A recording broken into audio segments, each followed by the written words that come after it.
Hi everyone, இன்னைக்கு நம்ம பார்க்க போறது கம்பு ரொட்டி. இதுக்கு தேவையான பொருட்கள்: 1 கப் கம்பு மாவு, ஒரு பெரிய வெங்காயம், 2 பச்சை மிளகாய், கொத்தமல்லி, கருவேப்பிலை பொடியா நறுக்குனது, தேவையான அளவு உப்பு.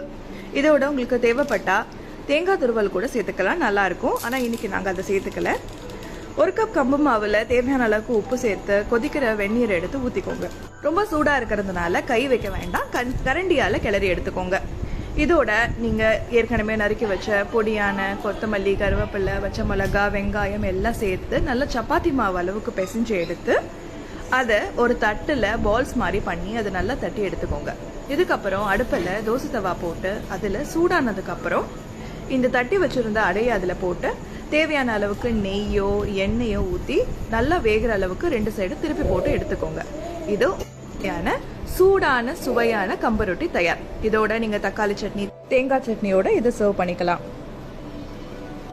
ரொம்பவே நல்லா இருக்கும், ரொம்ப ஹெல்தியும் கூட.